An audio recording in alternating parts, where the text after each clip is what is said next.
इंसाफ और peoples party की इंतखाबी मुहिम में तेजी आ गई है। डोर टू डोर मुहिम और कॉर्नर मीटिंग्स का सिलसिला जारी है। इंतखाब से पहले हल्का पोस्टर्स और बैनर्स से सजने लगा है।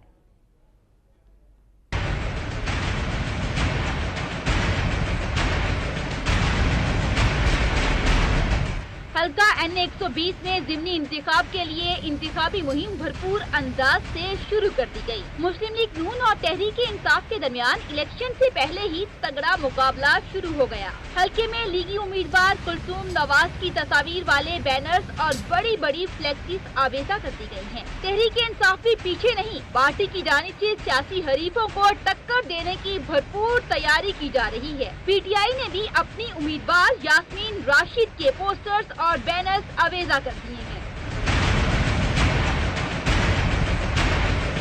मुस्लिम लीग नून और तहरीक इंसाफ की जानिब से कॉर्नर मीटिंग्स और दीगर सरगर्मियों में इजाफा कर दिया गया है। डोर टू डोर वोटर्स को राम करने की कोशिशें जारी हैं। हल्के के वोटर्स भरपूर अंदाज से इंतखाबी मुहिम में हिस्सा ले रहे हैं। इलेक्शन कमीशन के ज़ाब्ता इखलाक के मुताबिक इंतखाबी शेड्यूल जारी होने के बाद विफाकी और सूबाई हुकूमतों के नुमाइंदों पर हल्के में पाबंदी आयद कर दी गई है, जबकि इंतखाब में हिस्सा लेने वाले किसी भी उम्मीदवार के सियासी फायदे के लिए सरकारी वसाइल के इस्तेमाल पर भी पाबंदी है। हल्का N120 की सीट नवाज शरीफ की नाअहली के बाद खाली हुई थी। पनामा केस के फैसले के बाद इलेक्शन कमीशन ने इस सीट को खाली करार दिया था। हल्का N120 पर ज़िमनी इंतखाब 17 सितंबर को मुनक्किद होगा।